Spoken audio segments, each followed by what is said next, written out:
Welcome to the Wealth Wisdom Podcast. I'm your host, John Lawson, Senior Wealth Advisor at Assante Wealth Management and Sana Family Office. We are always looking for unique ways to educate our client families and get in touch with new clients, business owners, and business families. At Sana Family Office, we help business owners and affluent families navigate the complexities of wealth through a variety of wealth management and family enterprise oversight services. This week on the Wealth Wisdom Podcast, given we had the federal government release their first budget in 2 years, we thought it appropriate to have our own Cheryl Norton, CPA and Regional Vice President of CI Assante Private Client, along with Bryan Hubbell, CPA, CGA, and Principal at Manning Elliott. He's a key member of their tax department with the expertise in both personal and corporate tax planning. Let's bring in Cheryl and Bryan to talk about what did and did not happen in yesterday's April 19th, 2021 federal budget. Cheryl, Bryan, thanks so much for taking the time out of your busy days to do this, especially you, Bryan, given you're in the middle of tax season and you are the tax specialist for Manning Elliott. So much appreciated and welcome. Thought I'd start out and with this session that would just give a little bit of a quick overview. We've now got our 2021 budget from the federal government, first one in a couple of years, and just give a little bit of an overview, and then we'll talk about business, the business side of it and aspects, and also the personal side and the aspects.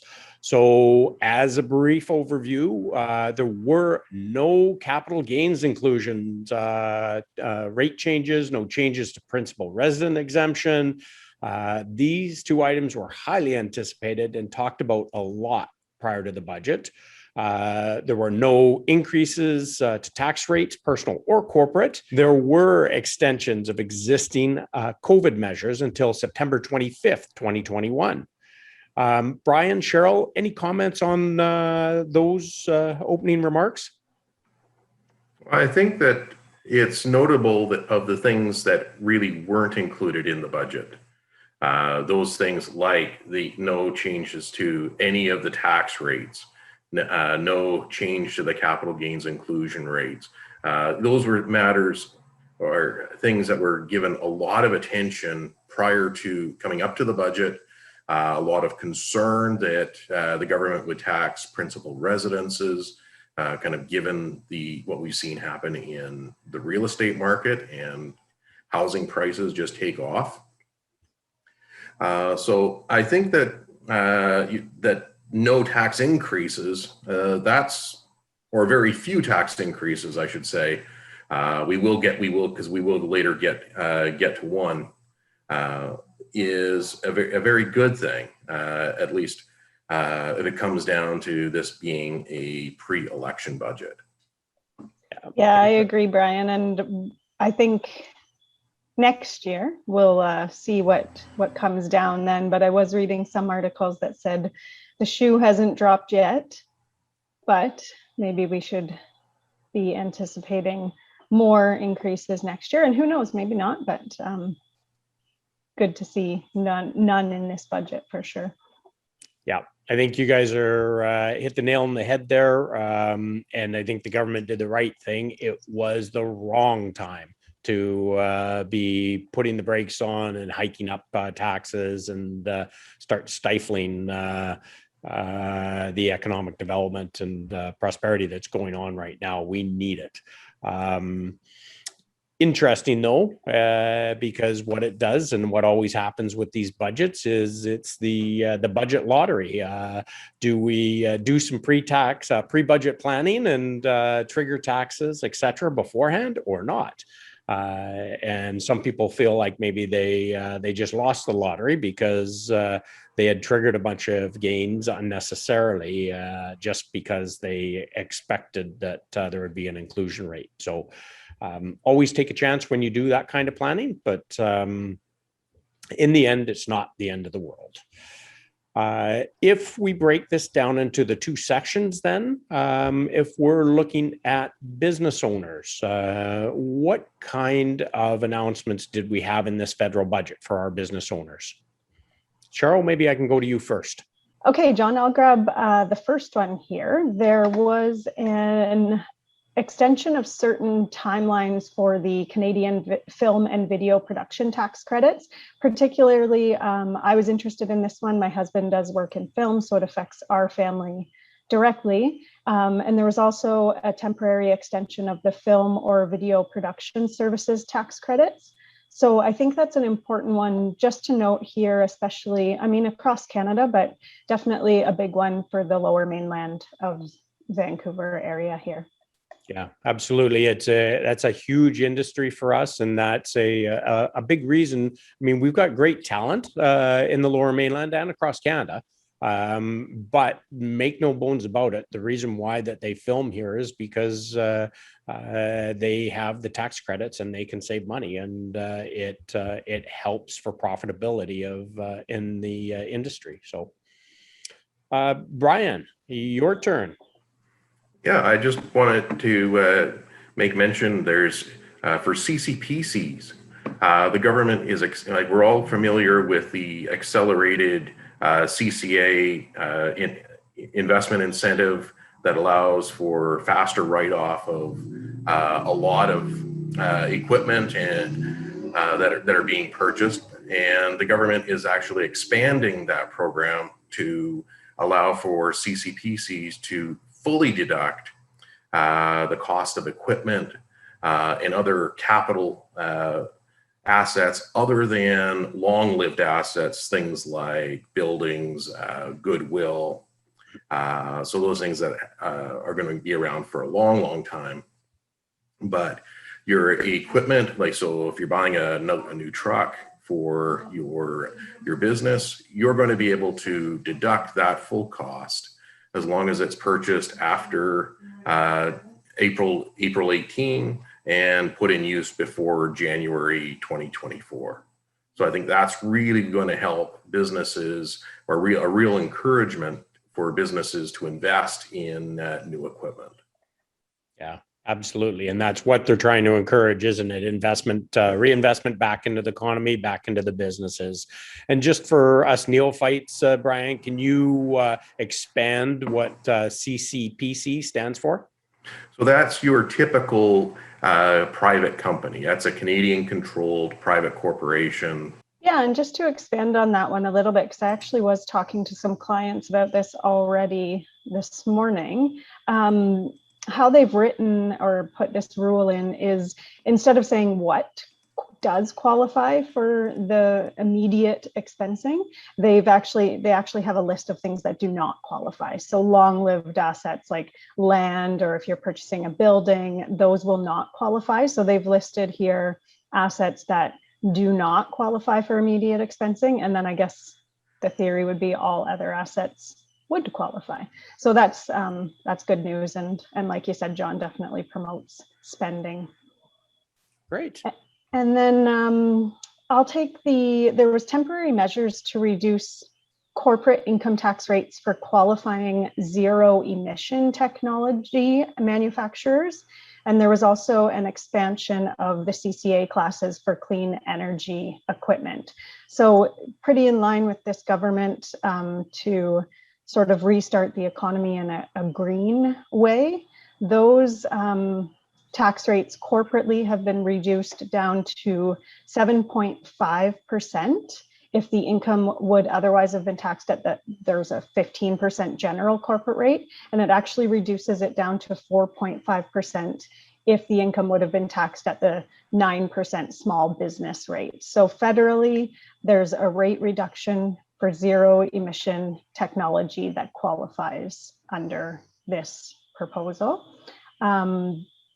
The capital cost allowance pools for clean energy was expanded, so there's a list of further things that can be included in those particular classes.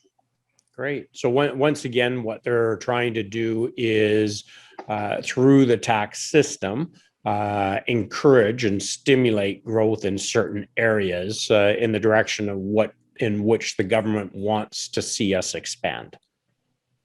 Correct. Okay. And I couldn't help but I think, Cheryl, as you said, I'll take this. You reminded me that it would feel like we're playing that game show. I never really watched much game shows, but I remember seeing there's one. I'll take music in the 60s for 500, please. Feels like trivia. I love game shows. So there you go. And Bryan, is there another one on the business list there? Yeah, so the government is going to engage in some consultations around minimizing or trying to reduce the amount of or exposure to aggressive tax planning, and so what they're looking to do is introduce some mandatory disclosure requirements, where if you've engaged in certain types of transactions that are more aggressive and the outcomes under a CRA audit may not be as certain, to require there to be some additional reporting around that. They're going to have further discussion on with respect to that. They're looking to strengthen rules around avoiding tax debts and the transfer of various assets between non-arm's length parties, and in strengthening CRA's ability to carry out their audits through compelling various people to perform interviews and have those discussions with the CRA. Yeah, essentially, this one was super interesting, I found, because it's pretty broad right now, but they're asking for consultation. And I'm sure, Bryan, your firm will probably be sending in some comments. A lot of tax professionals across Canada will be sending their comments in about this. But yeah, it required disclosure of reportable transactions. So you're essentially telling them, hey, here's my transaction that I just did. And it looks like, correct me if I'm wrong, Bryan, but the audit period for that particular reportable transaction can stay open longer than typical audit periods that we see right now. Yes, they're going to want to keep those periods open longer, because generally those are more complex types transactions that taxpayers may be entering into. And it's always difficult when you see these types of transactions, or the government wants to require taxpayers to report, because that's kind of reporting on yourself, saying, hey, come look at this particular thing. I'm telling you something that you should come and look at. So that's always, from a tax planning or a taxpayer perspective, is always a bit difficult when the government's asking you to do that. So really, they're making you jump up and down, wave your hand and say, pick me, pick me. Yeah, turn the spotlight on yourself, right? So, Bryan, how long is typically a consultation period like this? They'll typically go around 90 days. Yeah, so, I think it's actually open until, I think I was reading that it's open until September for this consultation. I can't remember the exact date in September, but. Yeah, I'm not sure if the consultation paper, the draft, has actually gone out yet. So they'll release a white paper that will outline, this is what we want to do, these are the proposed measures, ask for comment on, so they're looking at things on, like, concerning the effectiveness of those rules. Do they go far enough? Is it going to capture what it is, the transactions that they're looking to try and address? All right. And then just for mechanics of this, so people understand, is that something that they would bring back to the next budget then and implement more specific measures? Typically, that's what they would do. And just to provide a little bit of context, these are the reportable transactions. They're typically looking at businesses that have assets in excess of 50 million. So it's large businesses, not the small privately owned businesses. Generally, these are much more larger, sophisticated business enterprises. Perfect. So I can go ahead with what we were planning to do, what I wanted to do?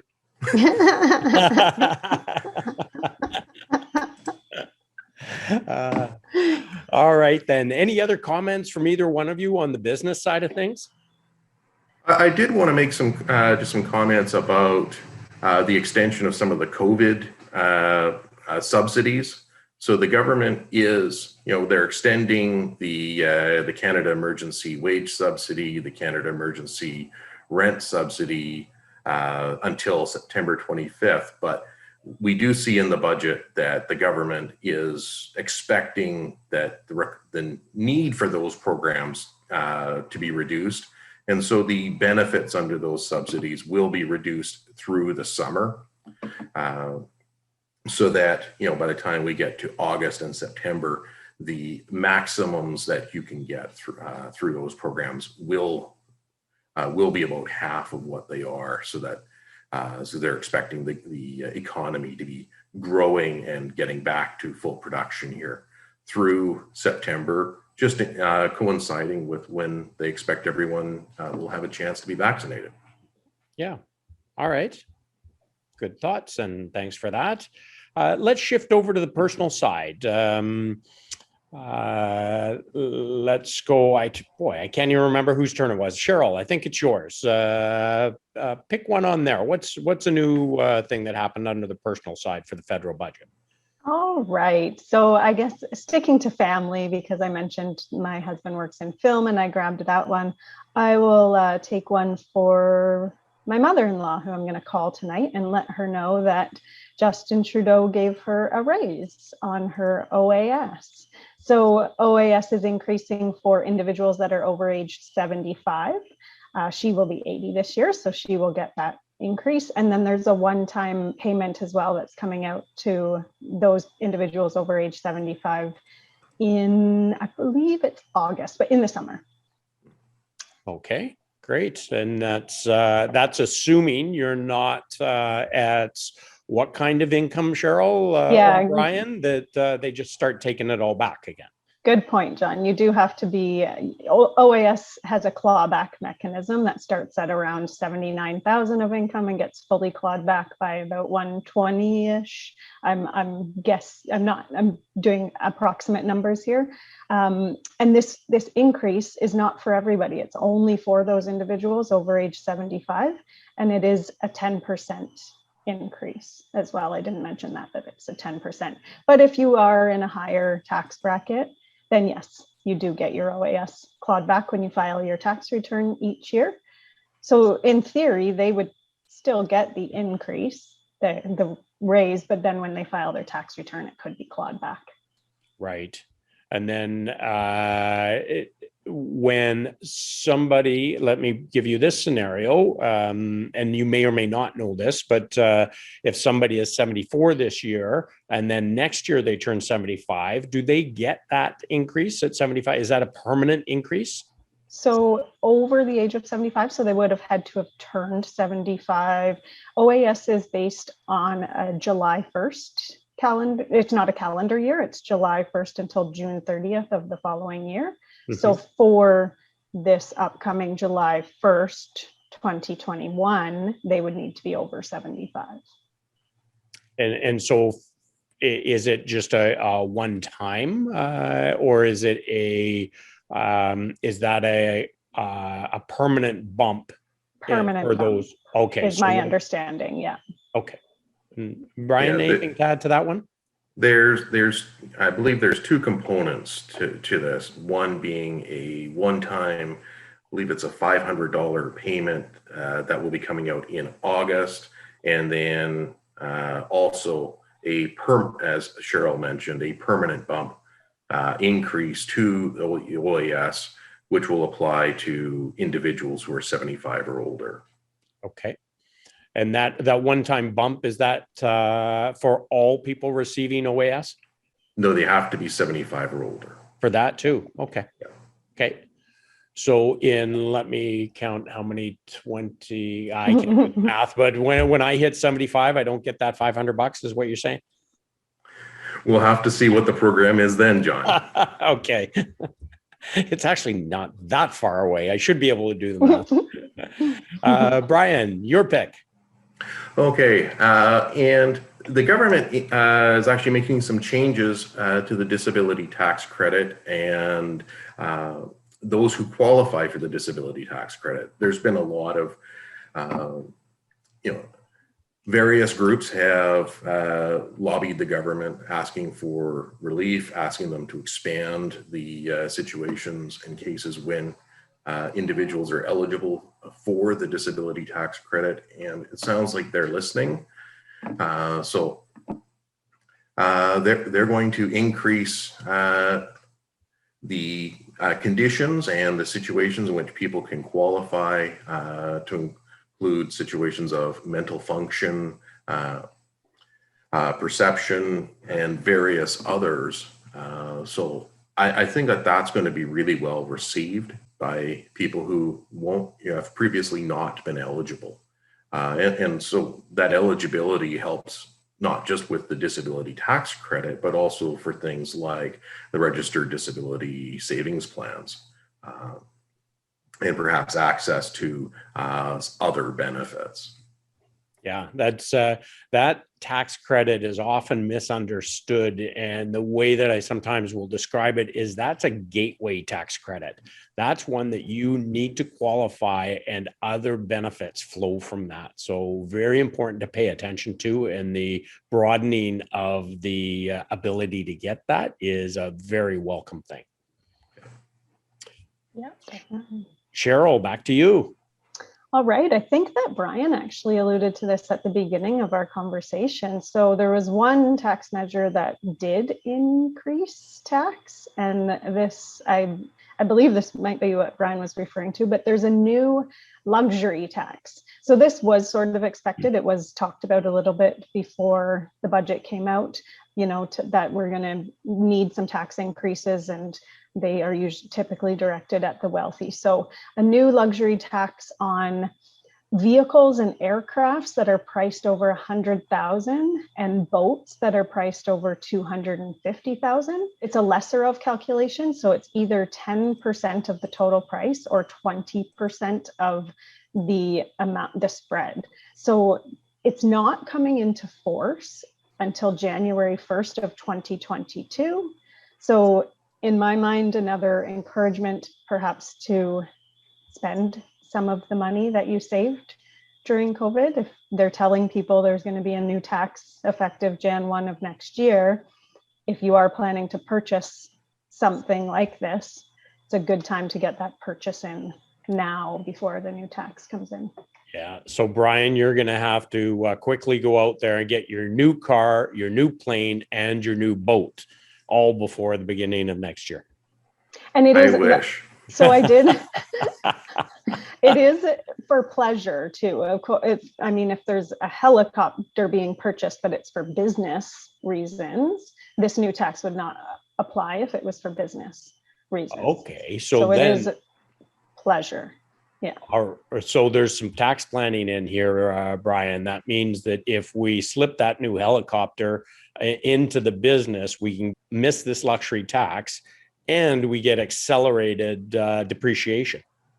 Or you'll have a taxable benefit for your personal use, and it might be a reportable transaction. All right. That could be one of those where it's the wave the flag, pick me. This is a transaction. All right. This is not tax planning advice, everybody. All right. Bryan. Yeah. So one other thing that the government had talked about back in November when we had the last fiscal update was looking at vacant housing.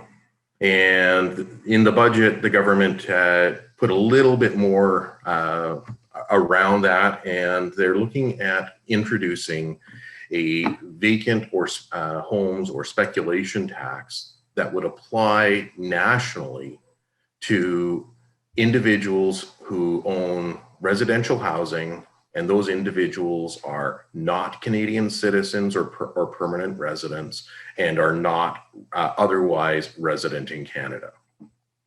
So it's what they're looking at is a tax of 1% on the fair market value of the property.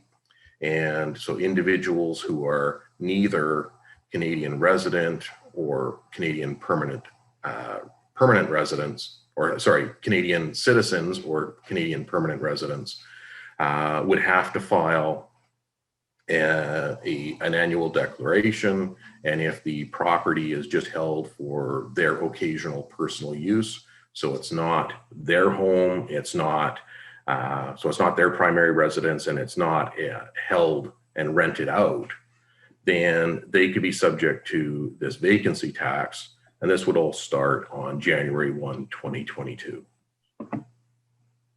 Oh, okay. And just curious, Bryan, because we know that Vancouver or BC has theirs. Would this be a double penalty, or will this be something that they will, provincial and federal, will meld together?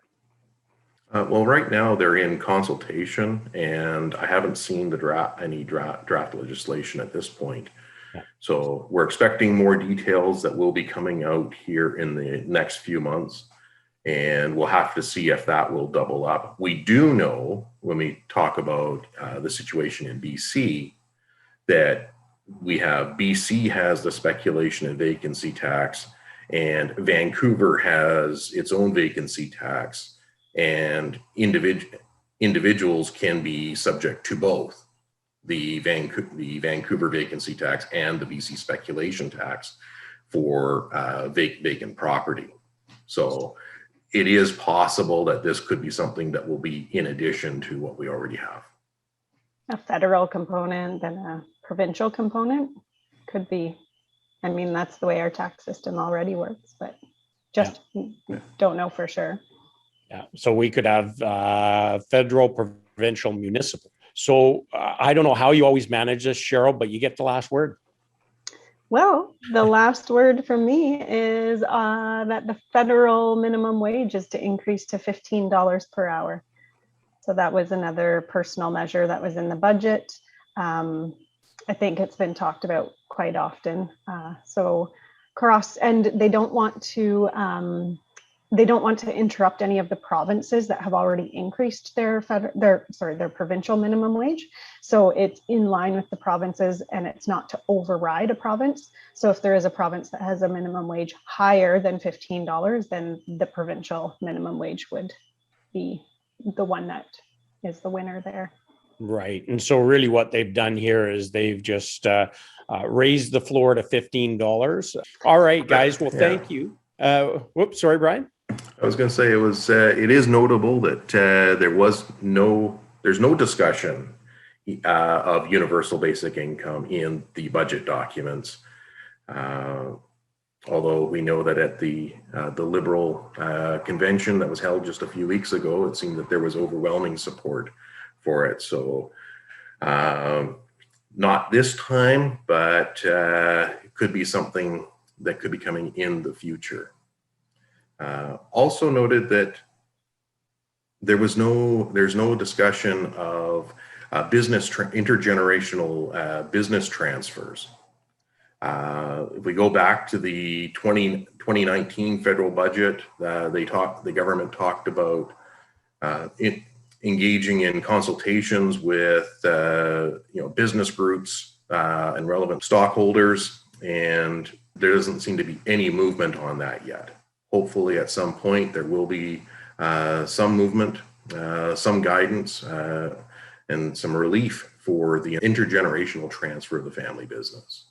Yeah, because that has really left a lot of people up in the air and not sure how to interpret or just finding it overly penalizing for their family situation. So hopefully they can work that one out sooner than later. Hopefully. All right, guys. Well, thank you so much. I appreciate you both taking the time. Lots of food for thought. I know a lot of people were holding their breath with this budget coming down, and I would have to say that for the most part, it's good news. Any of that bad news has been delayed for now. So appreciate you guys taking the time out of your busy days to help us decipher what went on. And as always, I'll look forward to chatting to you again soon. And if any more developments, we'll bring you back to discuss them. Thank you, Awesome. John. Thanks, Cheryl. John. Thanks, John. Thanks, Bryan. All right, guys. So you may have noticed me poking fun at my own tax planning questions. My wife, Kara, and I are in the middle of updating our planning from start to finish. And even though this is my area of specialty, when it's your own personal situation, you're not immune from thinking up crazy scenarios and crazy tax questions. So both Cheryl and Bryan are on my team of advisors that I rely on not only to keep me on the straight and narrow, but to answer our questions and be our sounding board. If you have any questions on today's podcast or other issues, please feel free to reach out. You can reach us at 604-372-3372 or through our website, sanafamilyoffice.com. That's Sana, S-A-N-A, familyoffice.com. Looking forward to our next video podcast, we will have, as promised, Glenn Landry. We call him our sleep doctor. We have been lucky enough to have Glenn present to our clients in person. Yes, remember those days? And we will have him back in person when able. But until then, because he's a client favorite, I thought we would have him on the Wealth Wisdom podcast for a little between session refresher. And for those who have not yet seen him, you are in for a treat. Our goal is to educate and engage you, our audience. If you have any topics you would like us to dive deeper into, please let us know.